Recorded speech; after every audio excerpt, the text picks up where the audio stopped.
Bonjour tout le monde, j'espère que vous allez bien. Pour cette vidéo, je vais essayer d'expliquer comment déployer le fameux annuaire Active Directory de Microsoft. Donc on va voir comment on va commencer par la partie théorique pour comprendre pas mal de concepts fondamentaux. Et après, on va passer à la partie pratique pour savoir comment déployer et comment mettre en place un serveur, comme on a vu dans la dernière fois dans l'environnement client-serveur avec l'Active Directory. On a fait un test avec un serveur déjà déployé que je l'ai configuré avant. Mais pour cette vidéo, on va voir comment on peut déployer et configurer ce serveur-là afin de l'intégrer au niveau d'une entreprise ou dans un environnement de production. Alors, comme d'habitude, j'utilise toujours un fichier texte pour citer les étapes à suivre, etc. Et il y a la partie pratique avec des questions, etc. Donc, l'annuaire Active Directory, c'est une base de données, dans laquelle on trouve tous les enregistrements concernant ce qu'on appelle notre demande. On va voir la définition exacte de tout ça. Donc, comme on a dit la dernière fois, donc je prends l'exemple qu'on a pris PC1. J'ai déjà expliqué ça dans une autre vidéo. On suppose qu'on a 3 PC, PC2, PC3 et PC4. Et on va configurer un serveur, PC1. Et pour administrer tout notre réseau à partir de ce serveur-là. Donc, l'idée, c'est quoi? C'est de créer un environnement qui sera sous le contrôle d'un serveur ou d'un système côté serveur. Donc, bien sûr, pour que je puisse, moi, gérer tout le parc informatique, je dois bien sûr déclarer cet environnement. Et cet environnement, c'est l'environnement client-serveur qu'on va le paramétrer, qu'on va le configurer. Et bien sûr, je vais configurer mon serveur avec, bien sûr, c'est la base, il y a plusieurs services qui se basent sur l'Active Directory ou bien la DDS, sur l'environnement client-serveur. Bien sûr, on parle sous Windows. Alors, on va configurer notre serveur avec un système, c'est le système, on va installer Active Directory ici. Et bien sûr, on va adhérer les PC qu'on a le droit de les gérer. Okay? On ne peut pas administrer ou piloter ou configurer à distance, par exemple, un PC autonome. Un PC autonome. Donc pour les PC, on a deux statuts ou deux états. Soit on trouve le PC dans l'état autonome, donc il appartient à aucun domaine, à aucune entité. Donc moi j'utilise mon PC, je suis le propriétaire, je fais ce que je veux. Mais dans les entreprises, on ne laisse pas les PC dans cet état. On les adhère ou bien on change leur statut vers un PC membre d'un domaine. Et cette relation d'approbation, c'est une relation d'approbation entre le client et le serveur. Et à partir de ce moment-là, bien sûr, je peux configurer ce PC à distance. Par exemple, je peux réinitialiser les mots de passe, je peux accéder à la SAM ici. On a expliqué ça avant dans d'autres vidéos. Donc, je peux faire ce que je veux parce que c'est un PC ou un système qui est membre d'un domaine, par exemple, on prend l'exemple de notre école, pour notre école, il est membre, donc ça veut dire qu'il est sous le contrôle de ce système-là. Donc c'est ça l'idée, et on a expliqué ça dans d'autres vidéos, mais c'est ça l'idée en général. Alors je vais passer par exemple L'Active Directory, c'est quoi l'Active Directory? L'Active Directory, c'est une base de données dans laquelle on trouve des enregistrements. Ces enregistrements-là, ce sont sous forme d'objets. On étudie les bases de données, mais ces objets-là, ce n'est pas la liste des étudiants ou la liste des articles. Qu'est-ce qu'on trouve? On trouve les utilisateurs, les groupes, les ordinateurs. Donc, comme vous le voyez ici, on trouve dans notre domaine, on trouve, qu'est-ce qu'on trouve? On trouve un objet pour un ordinateur qui signifie la relation d'approbation. Ce PC, il est sous le contrôle de ce domaine-là. Je vais lire la définition de l'Active Directory à partir du support de Microsoft pour que...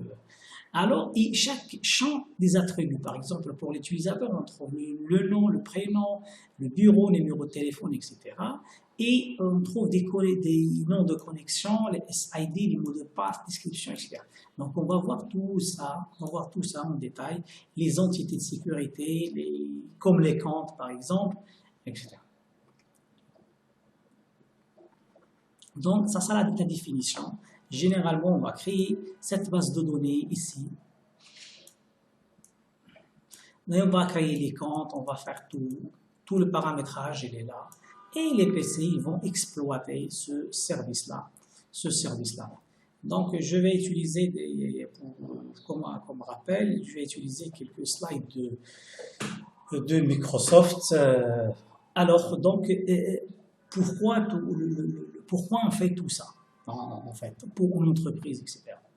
Donc, pour les vidéos précédentes, on a vu les limites du réseau poste à poste. Et on a vu un exemple d'un réseau client-serveur, déjà configuré, déjà paramétré, etc.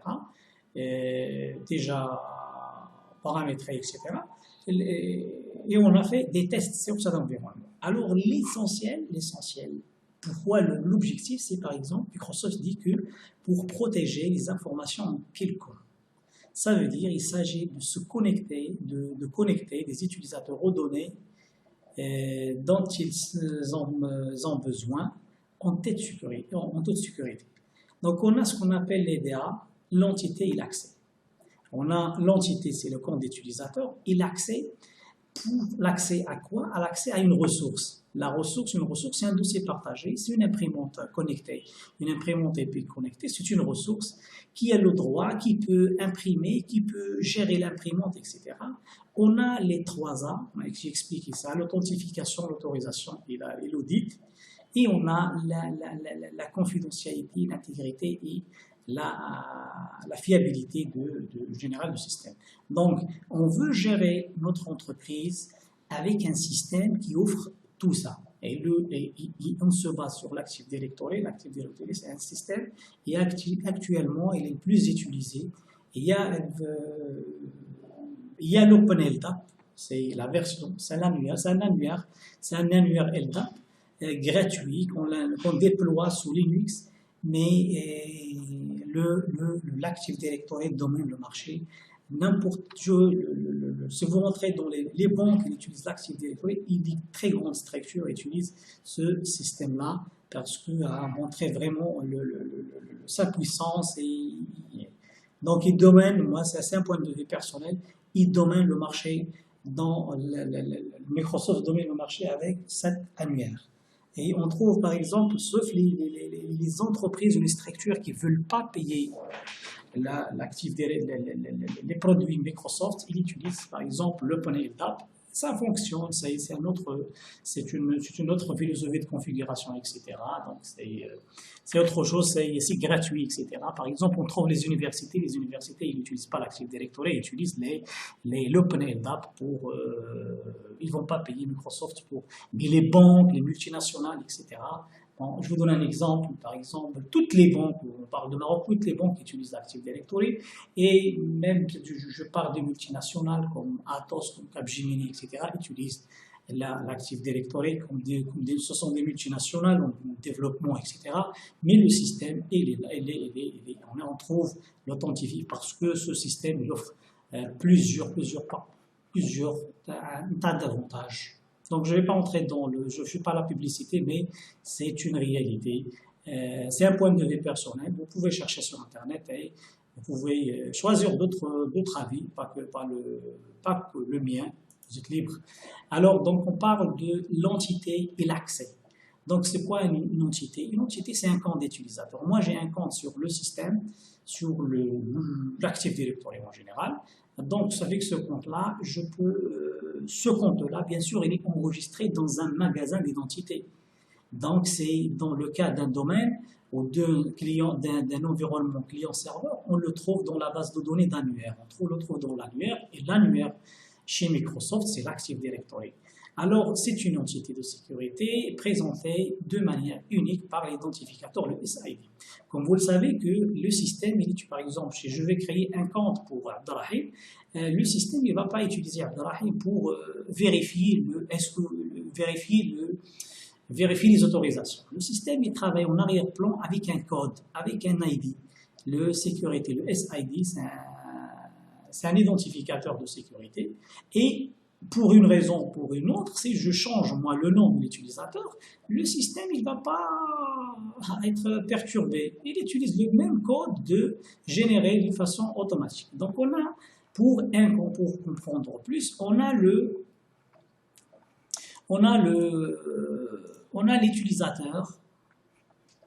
l'utilisateur et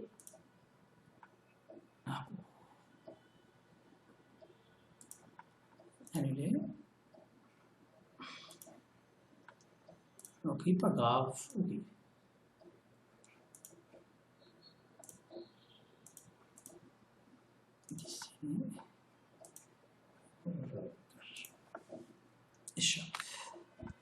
Alors, donc on a l'utilisateur et cet utilisateur il va accéder à une ressource.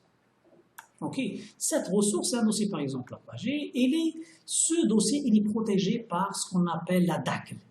Cette liste, on a une liste et dans cette liste on trouve les utilisateurs autorisés. Abdelrahim a le droit de lire, Ahmed a le droit d'exécuter, etc. Donc, pour chaque entrée, on a la DACL et dans la DACL, on a des entrées. Les entrées, ce sont la liste. Par exemple, des utilisateurs qui ont le droit, le groupe 1, le groupe 2, 3 easy, etc. Alors, oui. Alors, je passe. Alors, authentification et autorisation, un utilisateur présente des informations d'identification qui sont authentifiées à l'aide d'informations stockées sur le son d'identité, le mot de passe, etc. Le système il va créer un jeton d'accès, on va parler de jeton d'accès, et la ressource il est sécurisée par un DACL.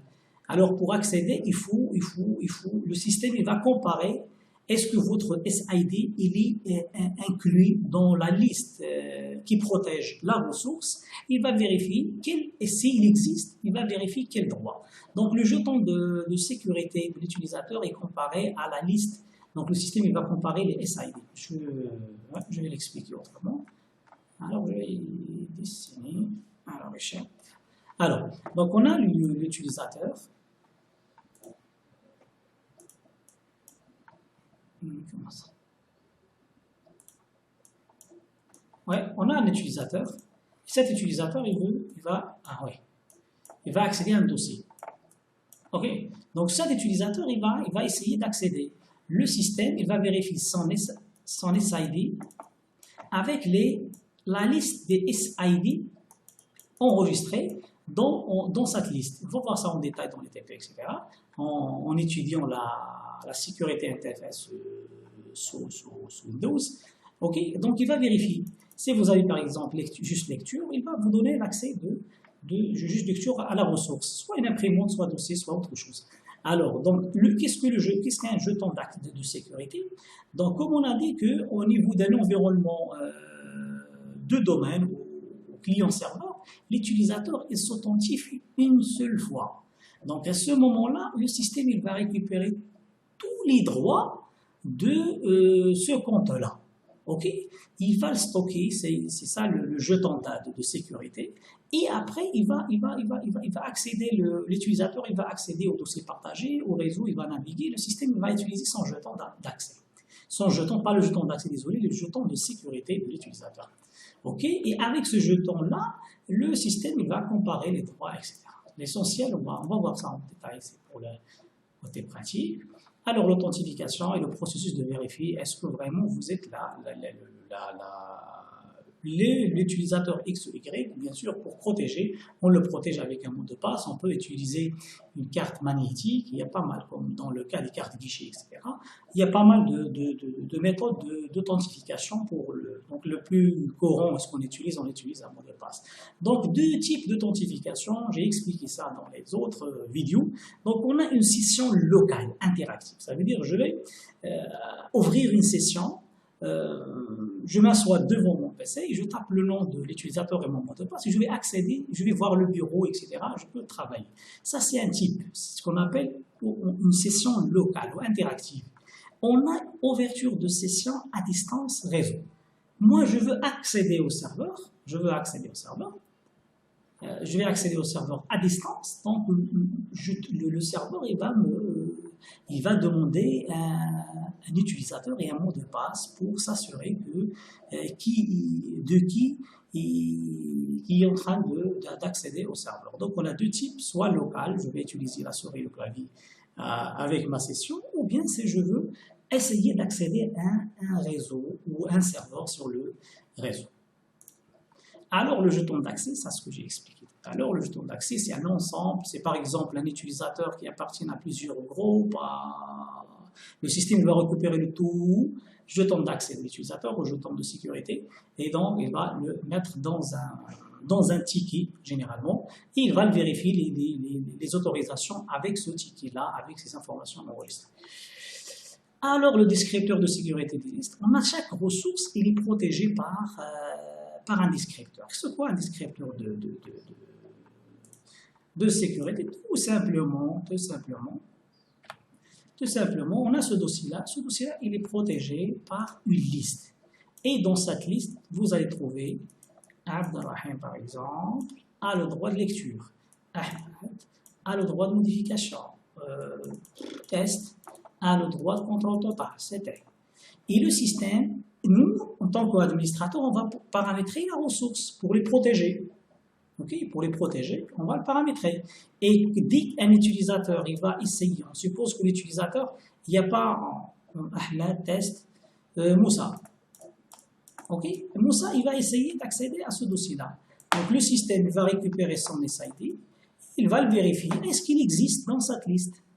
Il n'y a pas Moussa, ça veut dire qu'il n'y a pas le droit. S'il existe, il va vérifier son droit et il va le laisser accéder à la ressource. Alors c'est ça l'autorisation. On a le jeton d'accès et on a le descripteur. Et le système va vérifier. Ok? J'espère que ça soit... Alors, l'authentification autonome, on a vu que si on n'a pas d'annuaire, on n'a pas de serveur, donc l'authentification, on a vu les limites de ce réseau-là. Il se passe via la SAM. La SAM, c'est la base de données des comptes dans des postes clients. Donc, il n'y a pas de magasin d'identité approuvé. Ça veut dire les PC, ils ne font pas confiance à une autorité d'authentification. Chacun, il se base sur sa SAM et sa propre... plusieurs camps d'utilisateurs. J'ai expliqué ce modèle-là, mais c'est juste gestion difficile des mots de passe. Si on a 3 utilisateurs, ils veulent accéder à ce serveur-là, on doit créer 3 utilisateurs. On a très bien expliqué c'est le groupe de travail ou le réseau post-à-post. Si vous voulez le détail, vous pouvez aller dans la vidéo.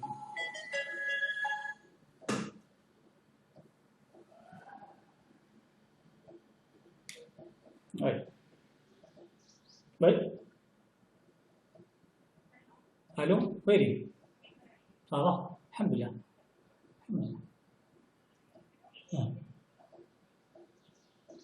Hein?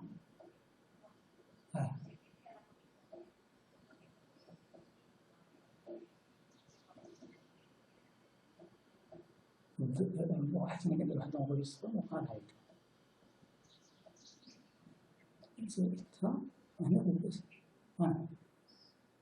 ماشي مشكل ما فهمتيش غير على حسب انا باش نوقف ما نبغيش نوقف والحمزه والله يحفظك صافي اوكي صافي اوكي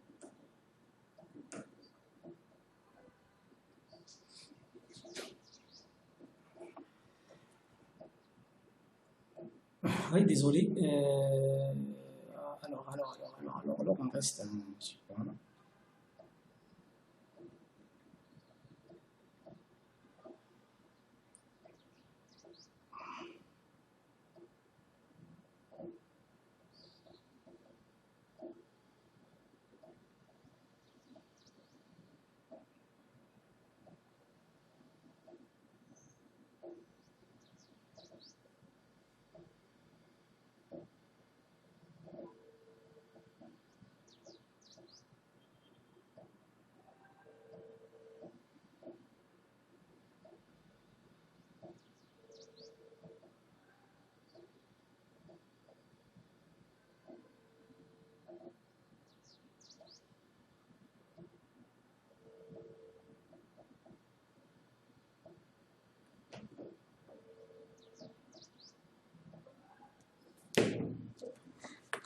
Ya Allah.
Alors donc pour le domaine ou bien le magasin, un magasin d'identité approuvé.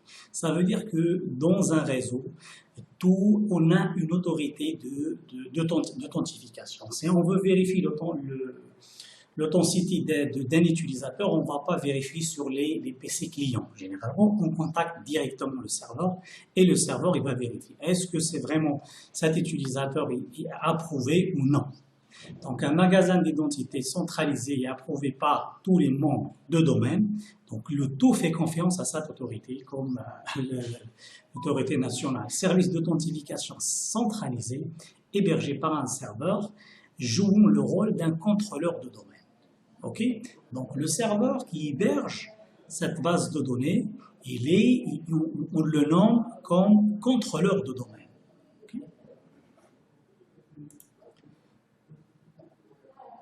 Donc, alors, on veut vérifier pour l'Active Directory. L'Active Directory, généralement, c'est le noyau, c'est la base. Et il y a plusieurs services qui se basent sur l'annuaire. Par exemple, on peut parler de la messagerie. La messagerie, on a un compte d'utilisateur sur l'Active Directory, on peut créer une boîte aux lettres pour cet utilisateur. Et on a l'ADLTS.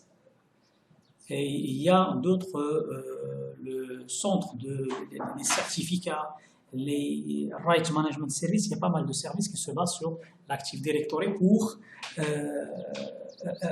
utiliser l'authentification et utiliser ces fonctionnalités. Alors, l'Active Directory comme une base de données, on a expliqué que c'est une base de données. Il y a un service Kerberos, les services qui sont utilisés, qui utilisent la DDS, il y a à la fois une base de données et les services qui prennent en charge, on utilise cette base de données, il y a pas mal de services qui utilisent.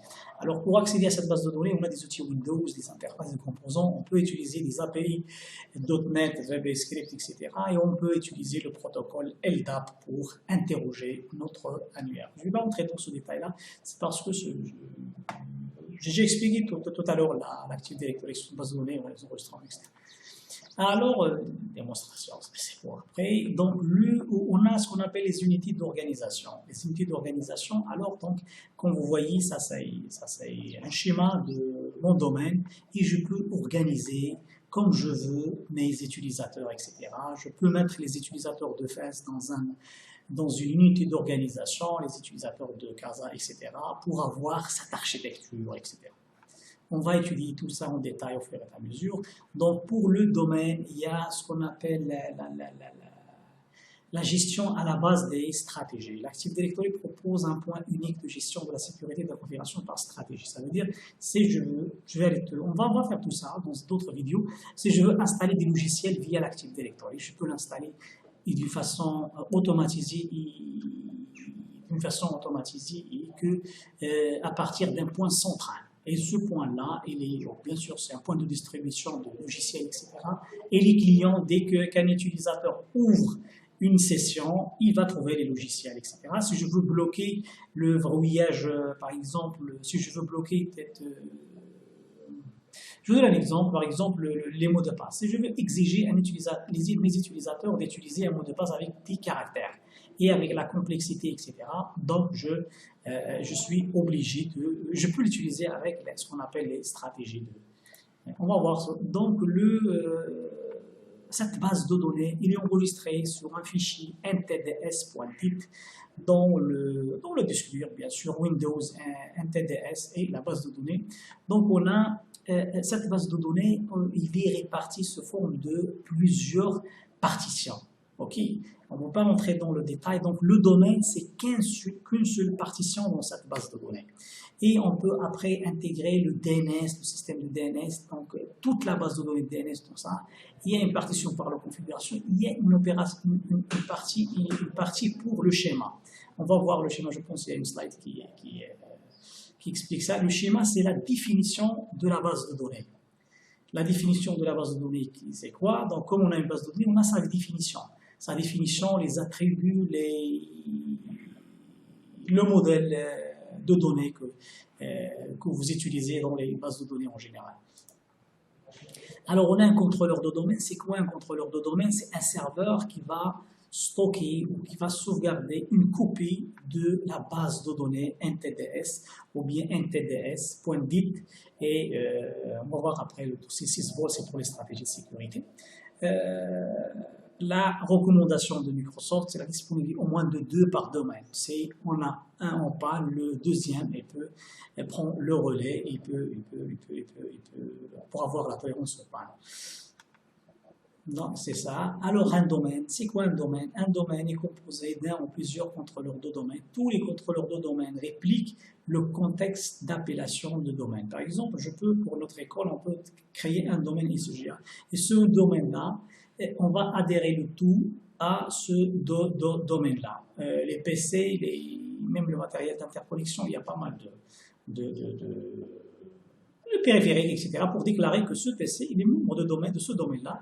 Donc, il est sous la direction ou sous le contrôle de le domaine et le contexte dans lequel sont créés les utilisateurs et les groupes. Vous pouvez, votre entreprise, votre école, etc., ou bien comme on fait par 3 Easy, c'est un nom qu'on va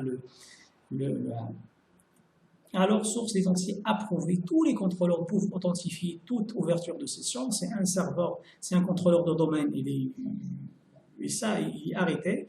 Donc, le deuxième, il peut authentifier. Le domaine, il est étendu, limité, maximal pour certaines stratégies d'administration, comme les mots de passe, etc. Donc, on a pour un domaine, on a une seule stratégie de mot de passe. Par exemple, stratégie de mot de passe, je veux imposer un mot de passe de 10 caractères avec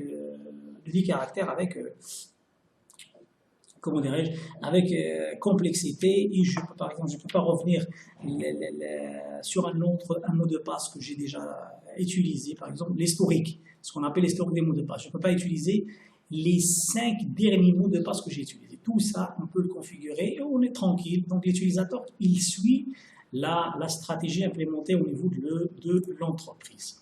Alors la réplication, c'est quoi la réplication? Si on a plusieurs contrôleurs de domaine, bien sûr, si j'ajoute un camp d'utilisateur sur DC1, le DC1, domaine contrôleur 1, il va le répliquer pour que le DC1 il est en panne, le DC2 il peut authentifier l'utilisateur 4 qu'on vient de créer. On a les sites, ce qu'on appelle les sites, parce que l'architecture de l'Active Directory, il peut gérer une multinationale avec des centaines et des centaines de sites.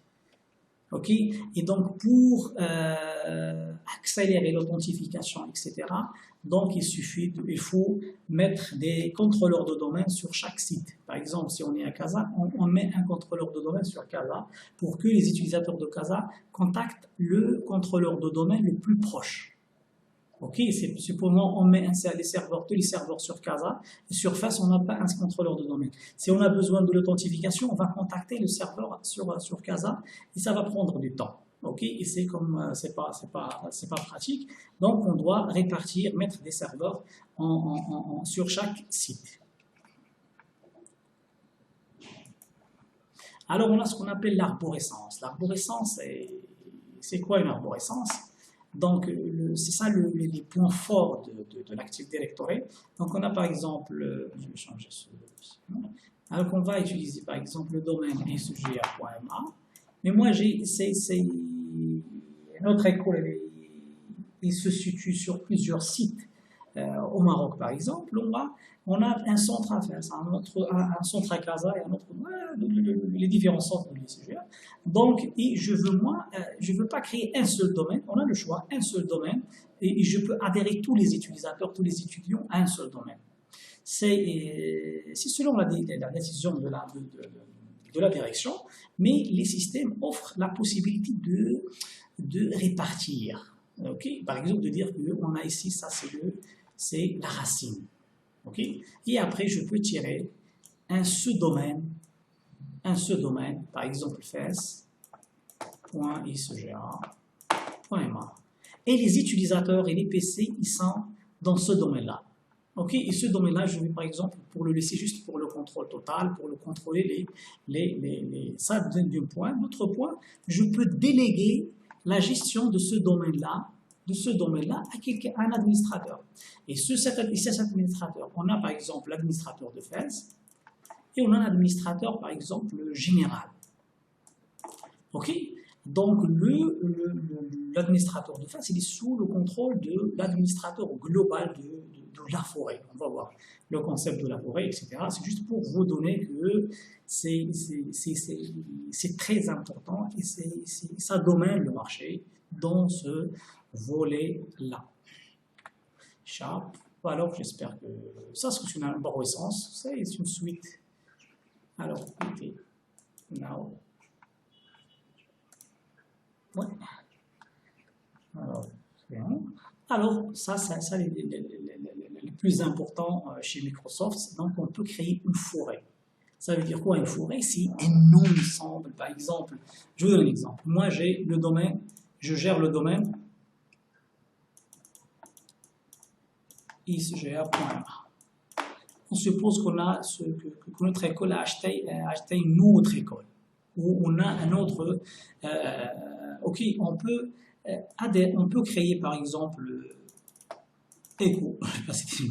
echo.ma, ok, et je peux prendre ce nom-là et je peux gérer le tout dans une forêt. Et on a un seul, par exemple, administrateur, un super administrateur qui peut faire ou un groupe d'administrateurs qui peut contrôler le tout. Et donc, comme ça, on peut par exemple, on peut fusionner des entreprises et ce système-là, il offre vraiment des flexibilités énormes. Je dis ça, c'est mon domaine préféré. Je suis ingénieur système certifié Microsoft, c'est mon domaine préféré. C'est pour ça que je parle de cette façon. C'est très important et on a fait des implémentations et des déploiements au niveau de l'entreprise. On ne fait pas que l'enseignement, mais on est des praticiens, on est on sait ce qui se passe au niveau de l'entreprise et un système vraiment géant. C'est un système géant pour les gens qui veulent s'investir en administration des systèmes de réseau. Il ne faut pas oublier ce fameux système. Oui. Alors, donc on a le catalogue global. Si on a une forêt, par exemple, ou si on a une forêt, on ne peut pas contacter tous les sites, etc. C'est un serveur qui va prendre une version réduite de toute la nuit, et va le stocker sur la base de données de l'Active Directory. Donc nous, en tant qu'administrateur, on nomme les catalogues globaux. On dit que ce serveur-là, il va jouer le rôle de catalogue global et ce serveur, il va récupérer les objets. Par exemple, l'utilité de ça, c'est moi, je veux récupérer la liste des utilisateurs de Casa, je suis de Fès. Alors, je ne vais pas contacter les serveurs de Casa, mais si j'ai un catalogue global sur mon site, il va le récupérer, il va me donner des informations concernant les utilisateurs parce qu'il a déjà récupéré les informations. Il ne va pas stocker toute la base de données, mais il va stocker juste un jeu d'attributs partiels au catalogue global. Un jeu partiel, ça veut dire qu'il va compter par exemple le nom d'utilisateur, mot de passe, etc. ou juste le nom d'utilisateur. Généralement, il ne va pas stocker le nom, numéro de téléphone, etc. sur ce serveur-là. Alors, le niveau fonctionnel, c'est très important. Le niveau fonctionnel au niveau d'un domaine et au niveau d'une forêt. Ça veut dire on précise qui sont les contrôleurs de domaine qui vont gérer ce domaine-là. Si je précise 2008, ça veut dire je ne peux pas intégrer un serveur 2003. Si je précise 2016, je ne peux pas intégrer un serveur 2008 ou 2012. Donc c'est selon la stratégie qu'on veut. Ça, il y a au niveau du domaine, il y a au niveau de la forêt. Si je dis que le niveau de, bien sûr, il y a des niveaux de sécurité. Par exemple, si je positionne en 2016 serveur, 2016 serveur, et c'est pas 2003, c'est pas 2008, il est amélioré, etc. Et donc, je ne peux pas intégrer des contrôleurs de domaine 2008, 2012, R2 ou la version simple de. On va voir, c'est tout ce cours-là pour répondre à quelques questions pour installer l'Active Directory. Il faut comprendre tout ça pour répondre à un seul assistant avec 10 questions, 8 questions. Si on ne comprend pas ça, on peut pas vraiment déployer l'Active Directory correctement. Alors comme le système DNS, l'Active Directory, il ne peut pas fonctionner si on n'a pas un système DNS bien configuré et qui fonctionne bien. Alors comme l'importance de ce service-là, Microsoft dit que il offre la possibilité d'intégrer la base de données DNS dans la base de données Active Directory. Et comme ça, il va être synchronisé avec les autres serveurs. On ne va pas entrer dans le détail, mais c'est ça l'idée. Au moment de la sauvegarde de l'Active Directory, donc c'est un composant important, ils l'ont intégré dans cette base de données. Alors, les relations d'approbation. Les relations d'approbation, on suppose qu'on a deux entreprises. Et nous sommes en train de passation. La première entreprise, il est en train d'acheter la deuxième. Ou il a déjà acheté la deuxième. Donc, on veut interconnecter ou laisser les utilisateurs du domaine A utiliser les PC du domaine B. Donc, on doit créer une relation d'approbation. On dit que ce domaine-là, il fait confiance à l'autre domaine. Si on a besoin d'une authentification de l'autre domaine, le système il va contacter les autres serveurs de la nouvelle entreprise et on peut accéder aux ressources. Et pas à pas, c'est une première étape vers la fusion, vers la migration.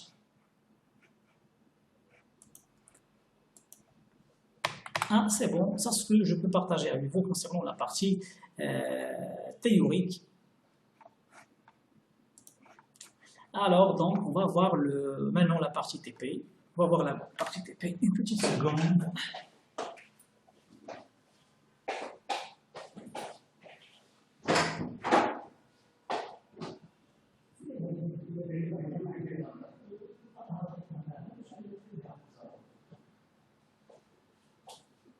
De la Windows 5.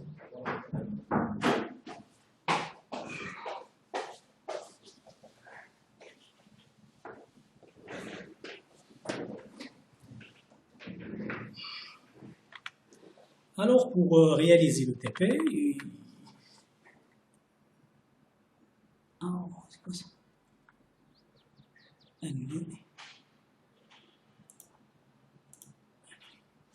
Alors, pour réaliser le TP, j'espère que ça ne va pas cracher.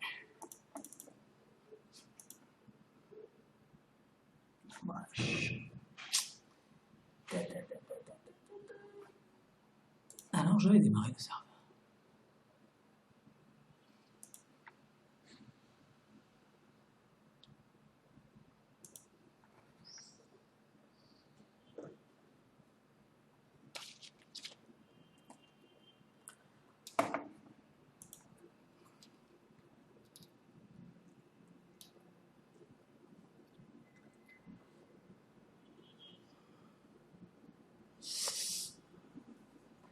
Et pour les versions des... Oh, dommage.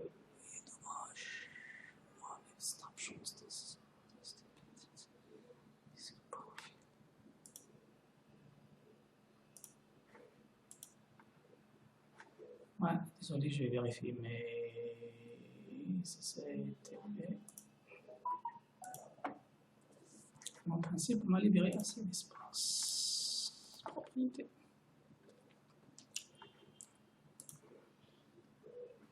Non, c'est une giga. Alors, on va voir.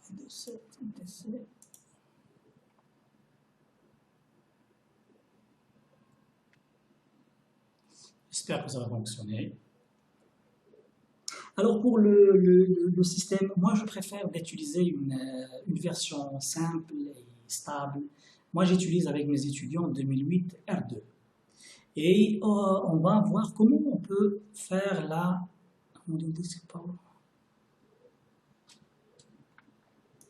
Alors je vais voir est-ce que je peux restaurer ma... YouTube.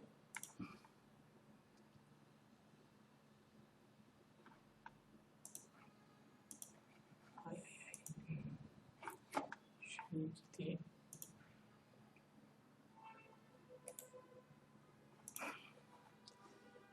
Alors, France.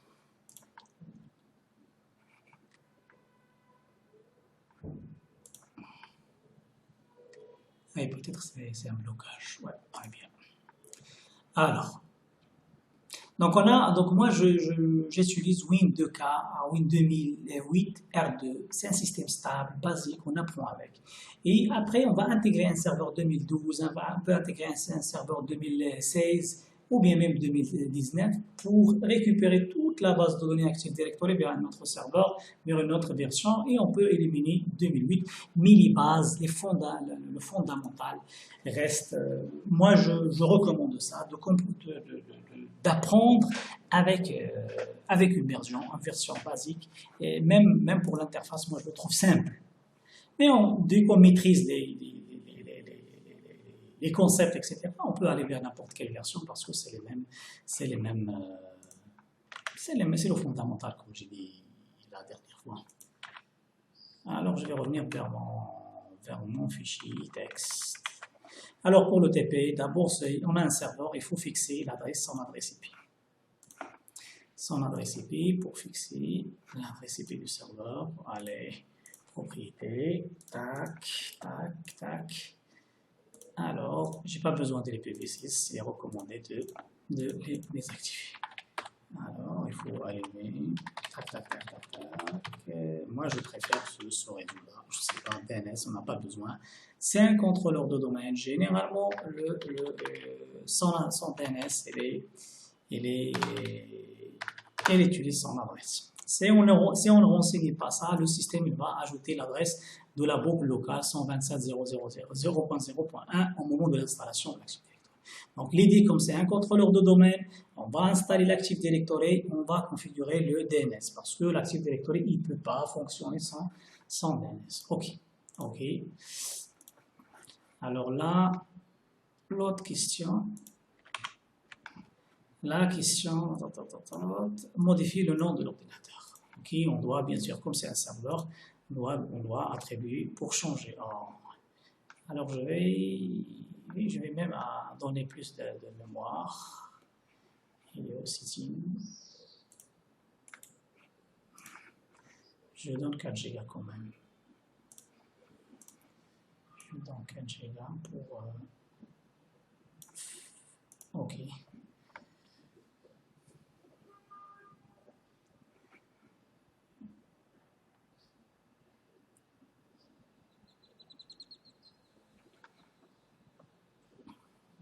Comment ça,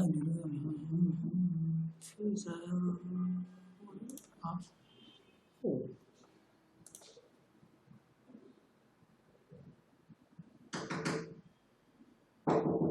Oui.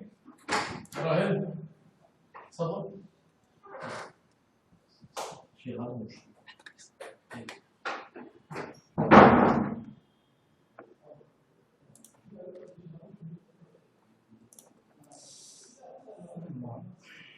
Ouais, désolé.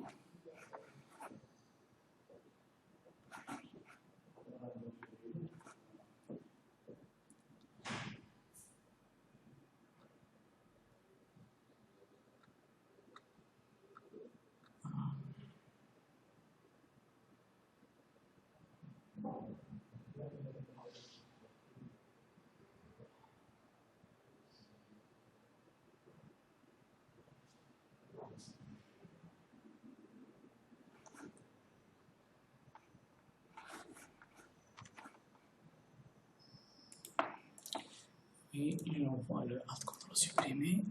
Faux étoile 009. Faux étoile 009. Faux étoile 009.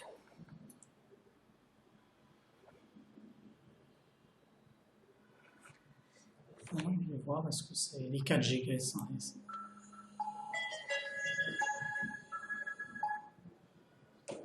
Allô?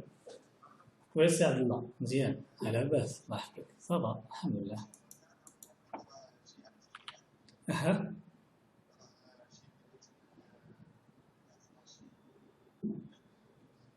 أها.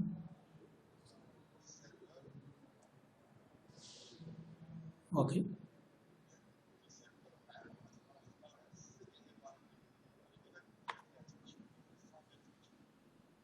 اوكي اوكي خويا.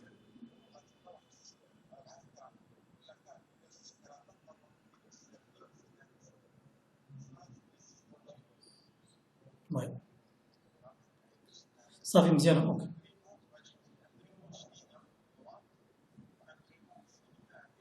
نقي هذيك واخا هذيك شوف غير نكون ندير وقيت نعيط لك على هذيك ديال اوراكل صافي ديال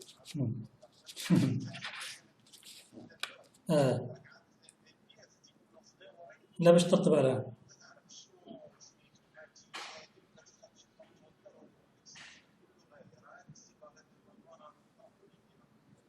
فهمتك هذا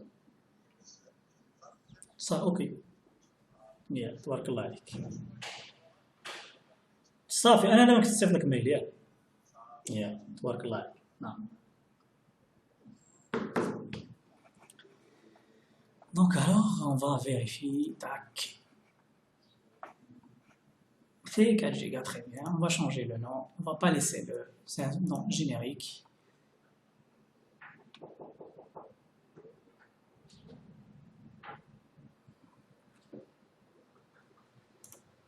Alors, pour changer le nom de l'ordinateur, c'est on va mettre DC1, contrôleur de domaine. OK.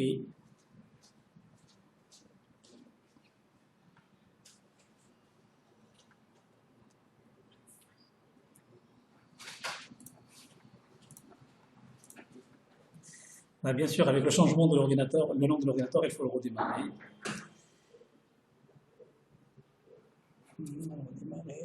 Donc avec 4 Go, donc ça va pas mieux. Ça va démarrer rapidement.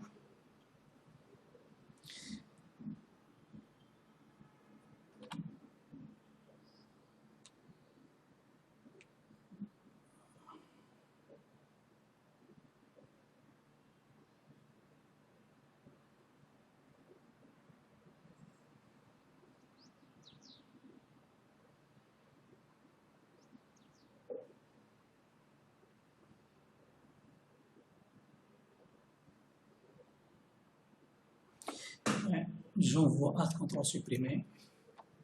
Pro étoile 009. J'utilise souvent ce mot de passe avec mes étudiants, ils le savent.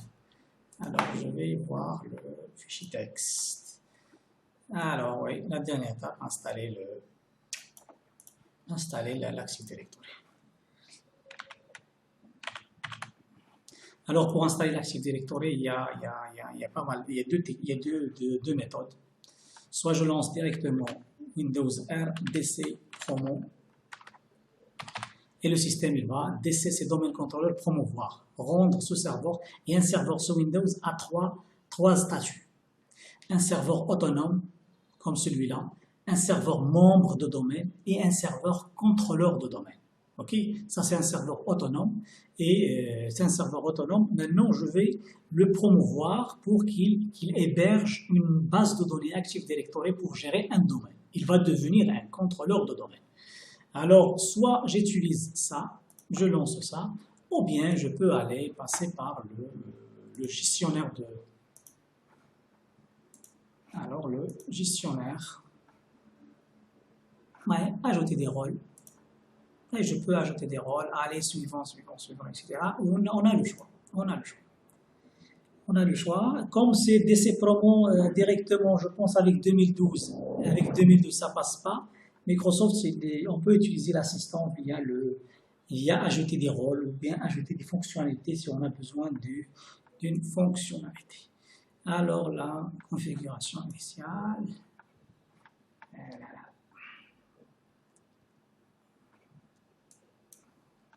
Annuler.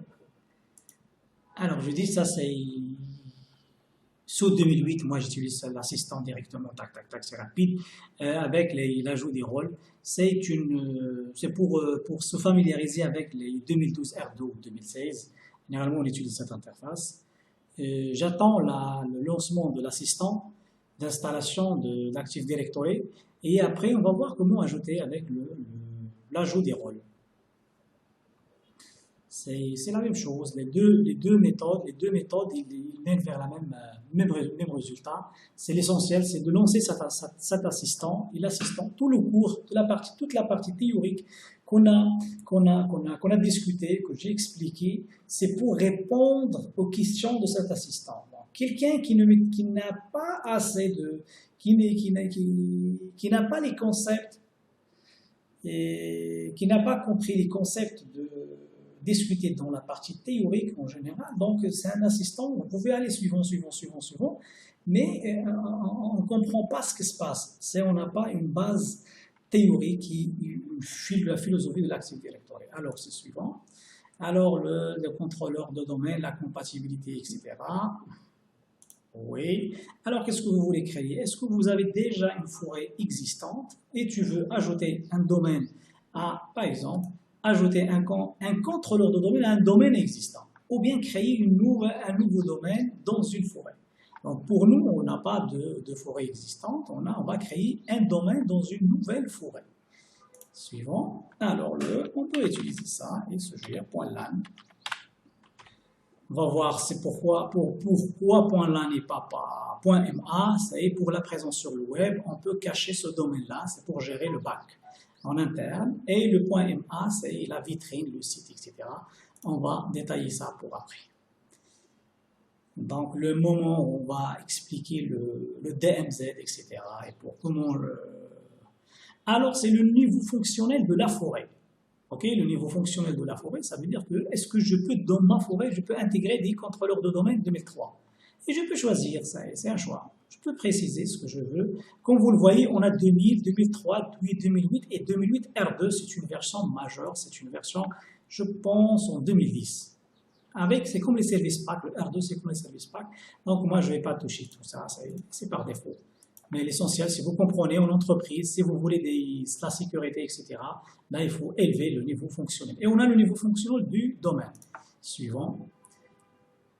Alors, il est obligatoire d'installer le serveur DNS. Il est obligatoire. Et comme vous le voyez, on a parlé de catalogue global. Par défaut, il est catalogue global, le premier serveur qu'on installe, le premier contrôleur de domaine. Oui. Alors, le système, il a analysé le système DNS. Il n'a pas trouvé une délégation avec le domaine isg.lan. Il n'a pas trouvé la suite. Bien sûr que c'est un domaine qu'on va utiliser juste en local. Il n'y a pas la suite, par exemple, .ma, etc. Oh oui, c'est le dossier dans lequel on va stocker la base de données, les TDS, SSVOL, etc. Le suivant. Alors ça, c'est un mot de passe pour la récupération. Ça veut dire quoi pour la récupération? On suppose que je vais démarrer mon PC en mode sans échec. Ok, l'Active Directory, le service de l'Active Directory, il n'est pas démarré.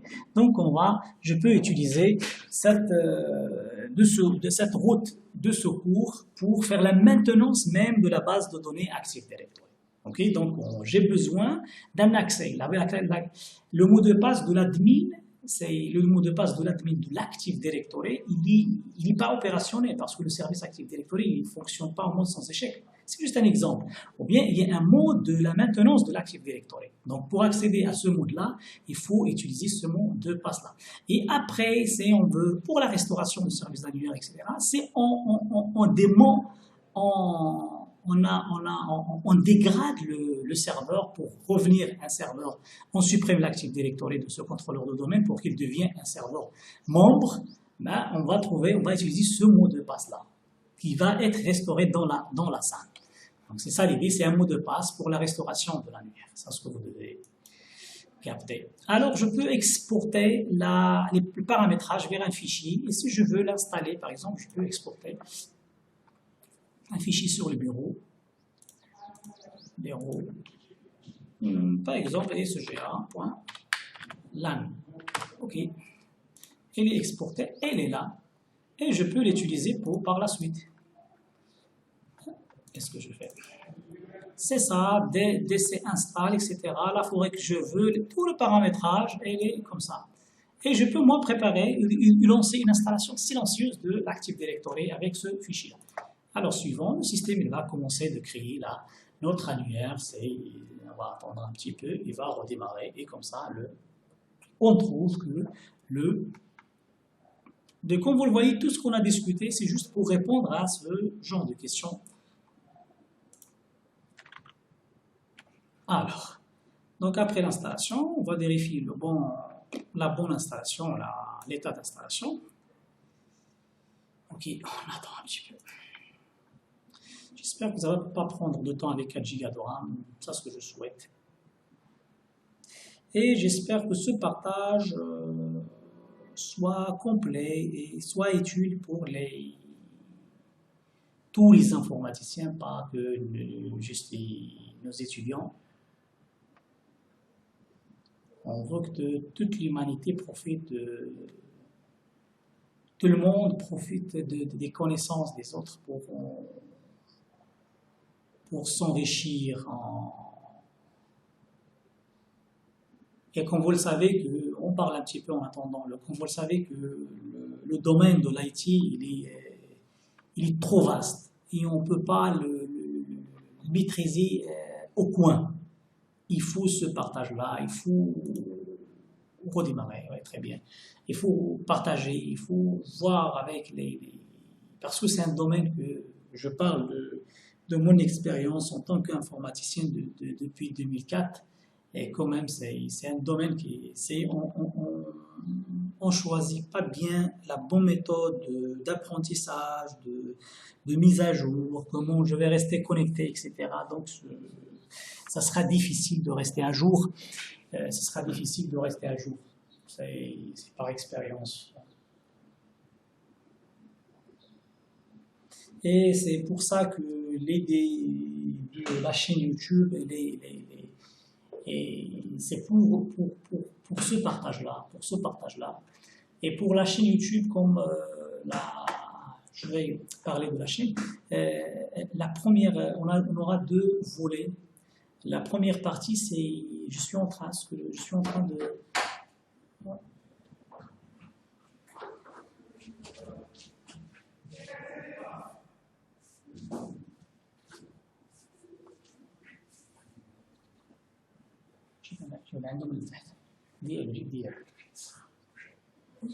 Ciao.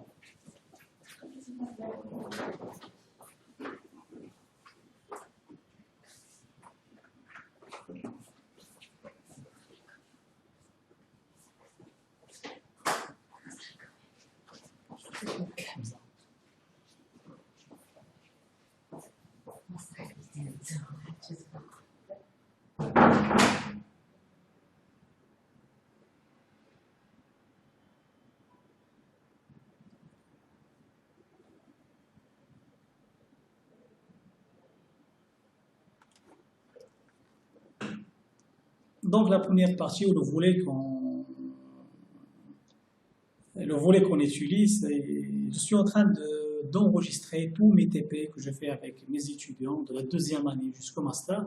Et le 2e volet, c'est un volet qu'on va aborder la voie professionnelle.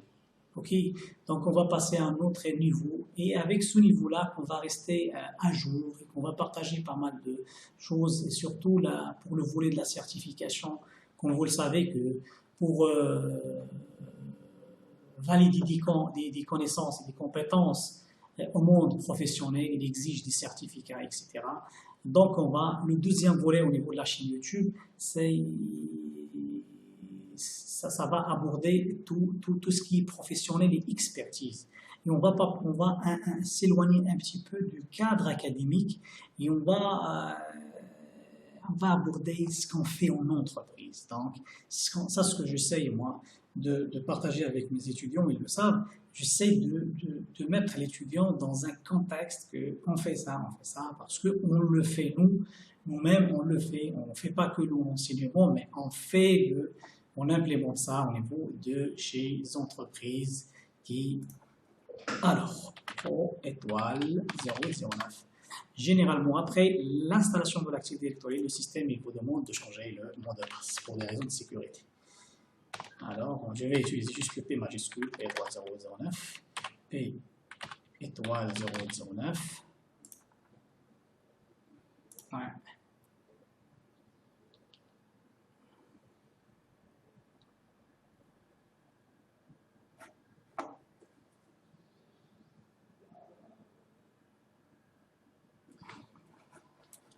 Ah oui, j'essaie de démarrer, je vais vérifier est-ce que c'est bien installé ou non. Pour vérifier, il faut aller dans l'outil utilisateur et ordinateur Active Directory. Et il faut lancer en parallèle le système DNS. Le système DNS est là.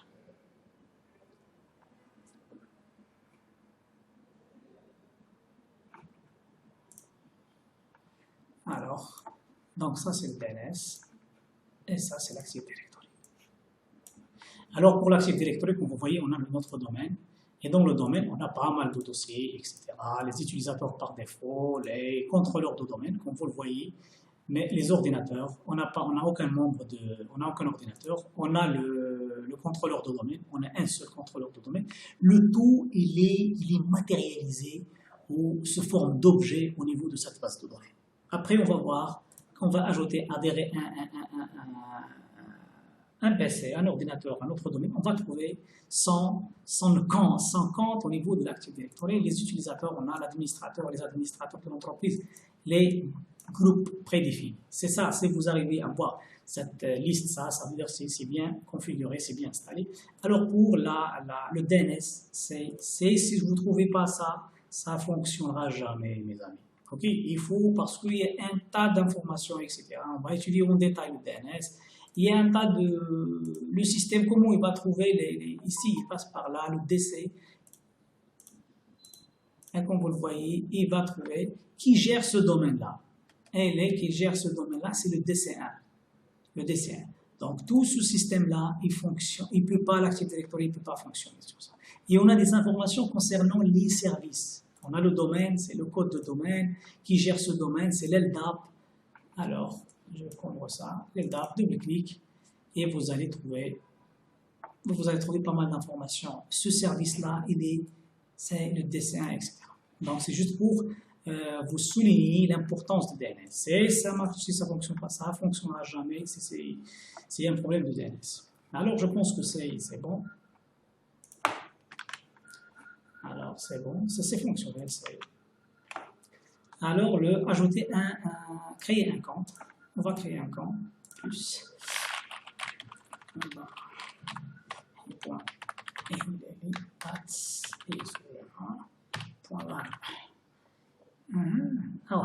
désolé.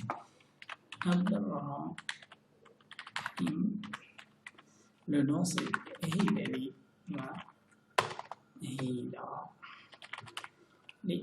Quand même, alors,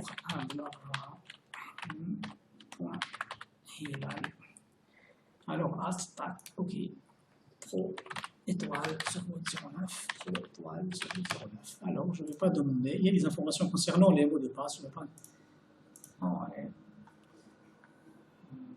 C'est bon, j'ai créé un compte, alors je vais aller chercher, joindre un ordinateur.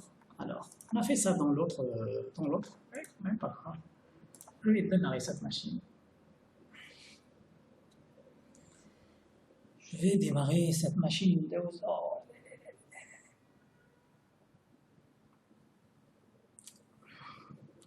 Alors, je vais revenir vers mon tapé. Alors, je vais vérifier l'existence des comptes, se connecter en utilisant le domaine, test la SAP. On a fait tout ça dans une autre vidéo, mais on peut le refaire, pas grave. Partager un dossier. On a fait tout ça, ça est partagé. Alors, c'est juste cette information, tester l'ouverture de session pour les utilisateurs mobiles, on va voir, c'est très important.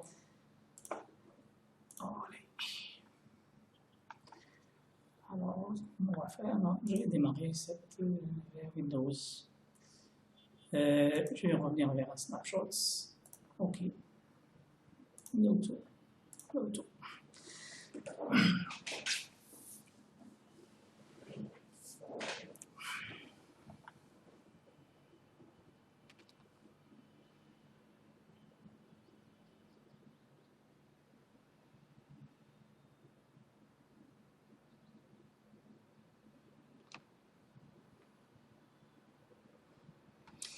Oui, OK. Alors, donc ça, c'est un PC. Je vais, bien sûr, pour l'adhérer, je peux changer le nom. Il y a une autre vidéo qui explique en détail ça, comment adjoindre, etc. 2 Go, très bien. Donc, PC admin, je ne vais pas changer le nom. Propriété de la carte réseau, bien sûr, je dois tester comme ça. Alors, je vais utiliser le PV6, le PV4, tac, tac, tac, tac. Je vais choisir, je vais rentrer en réseau avec mon serveur. Voilà. 10 points, par exemple, point 1. OK. Alors, c'est obligatoire le DNS. Si on ne renseigne pas DNS, il ne va pas trouver le serveur, l'Active Directory. OK.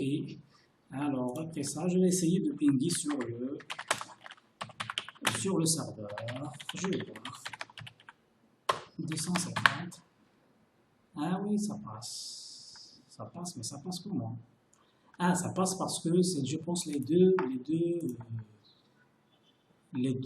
sont sur le même réseau, NAT. Vous pouvez choisir soit host only, soit beach, c'est comme vous voulez. Mais l'essentiel de choisir le même mode réseau. C'est ça. Donc, très bien, annuler. Alors, on va essayer de rejoindre ce PC à notre domaine. Alors, modifie le paramètre. C'est pas le modifie, c'est pas le groupe de travail, mais le domaine, c'est sga.lan. OK. Ah oui, qui êtes-vous? Qui êtes-vous? C'est pour qui peut joindre un domaine, un PC à un domaine de. N'importe qui ait un compte sur l'Active Directory comme abdrahim.hilali@sga.lan. Alors, je tape le mot de passe. Ou bien, je peux utiliser le compte administrateur qui est le contrôle total. Mais en entreprise, on évite d'utiliser le mot de passe, d'utiliser le compte administrateur pour des raisons de sécurité. C'est que si un utilisateur récupère ce mot de passe, arrive à capter le mot de passe, il aura le contrôle total sur tout le domaine, sur toute l'entreprise. Alors, O étoile 009. Entrée.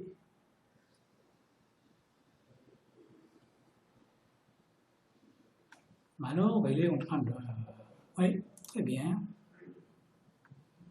Donc, le tout, ça se passe bien, on est bien organisé. Alors, donc, pour ça, on va vérifier. Actualiser. La flèche. Ah oui, le PC admin. Donc, cette association, cette approbation, cette relation d'approbation, donc l'ordinateur a un compte comme l'utilisateur sur l'Active Directory. Okay? Et comme vous le voyez ici, on a PC admin. On va voir, donc il est en train d'arrêter. OK, on a les utilisateurs, on a l'utilisateur Abdrahim et on a l'ordinateur PC admin. Et par exemple, si on veut appliquer des stratégies de sécurité sur cet ordinateur, on va l'appliquer sur le compte de l'ordinateur, pas sur le compte de l'utilisateur. J'espère que ça sera utile.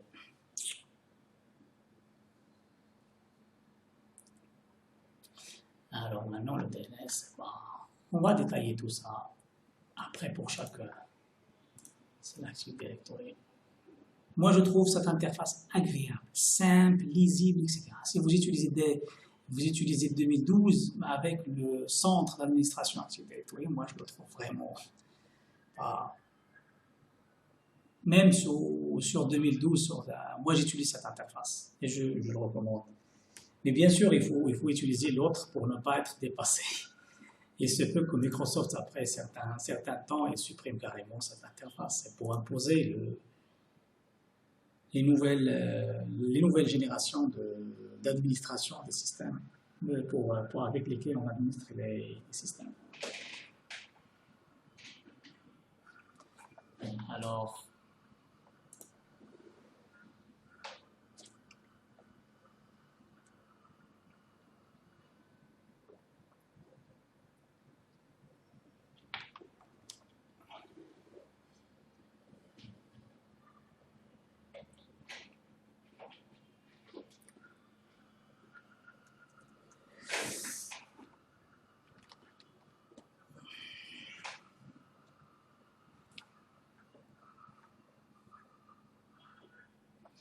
oui, c'est démarré. Je pense que la prochaine étape, la prochaine étape, c'est d'accéder avec le compte qu'on a créé. Allez, ok, donc je vais envoyer à compte supprimé. Je ne vais pas utiliser le compte admin, je vais accéder avec mon compte de domaine. Ok.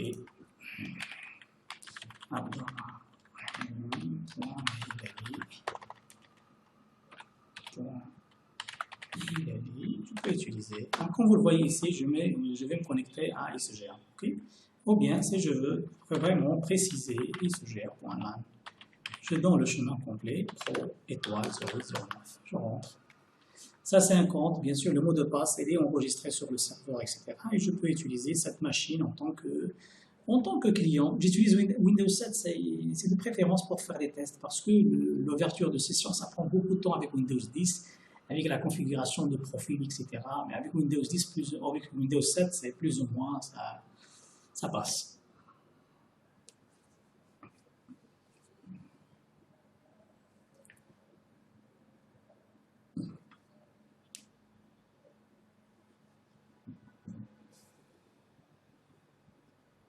Oui, ok. Donc, je suis sur c'est un PC, on va voir les limites de ce compte-là. C'est un compte de domaine, il ne peut pas changer les paramètres système au niveau de ce système-là. Et c'est ça l'objectif. C'est ça l'objectif, de ne pas laisser les utilisateurs faire ce qu'ils veulent au niveau des PC de l'entreprise, changer les écrans. Ben, il peut organiser ses écrans, c'est son droit. Ok, mais il ne peut pas, par exemple, je vous donne un exemple, il ne peut pas changer les adresses IP, il ne peut pas changer l'heure. Voilà.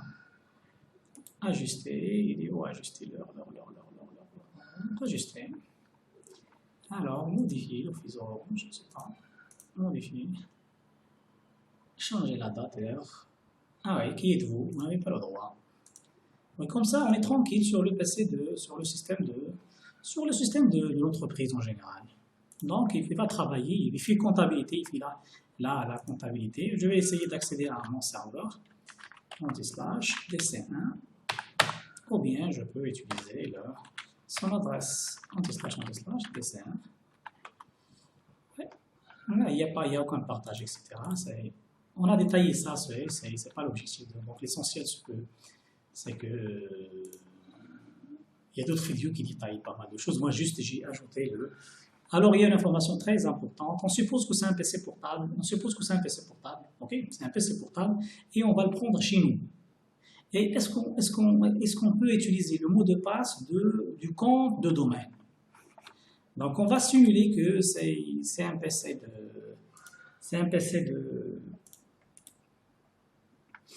Alors, c'est un PC portable. Je vais désactiver. Alors, pour s'authentifier avec la SAM, je peux utiliser le point. Et quand je dis que je tape le point, comme vous le voyez, le domaine, c'est PC admin. Et je tape admin. Ça, c'est un compte de la SAM, de la SAM Pro, étoile 009. OK. Et avec ce compte, je peux changer les paramètres système. Ou bien, avec le compte administrateur, j'ai désactivé la carte. Je vais fermer la session. Donc, comme la carte est désactivée, donc il ne va pas communiquer avec le serveur. C'est ça l'idée que je veux partager avec vous. Fermer. Mais on va essayer d'ouvrir la session. Est-ce qu'on va ouvrir la session pour voir la technique ou l'intelligence utilisée? Alors, Pro étoile 009. Oh, ça va passer. Pourquoi? Moi, je suis chez moi, je travaille, etc. C'est pas un problème j'ai pas besoin. Mais la première ouverture de session, vous devez être connecté avec le serveur. Mais la deuxième, le serveur, il met le mot de passe en cache. Ok? Il met le mot de passe en cache et comme ça, on est chez nous, on est limité, on est chez nous, activé. On ne peut pas activer la carte. Ouais, vous n'avez pas le droit. Sauf celui qui a un compte admin sur la SAM ou bien le compte admin de l'entreprise ou de domaine. Je pense que c'est ce que je veux partager avec vous. Il y a d'autres vidéos qui détaillent ça, mais c'est ça l'idée pour installer l'Active Directory correctement et avec, avec des recommandations de Microsoft, etc., avec des normes. Merci beaucoup pour votre aide. J'espère que je n'ai pas oublié des choses à partager avec vous. Merci pour votre attention et bon courage. À la prochaine, Inch'Allah.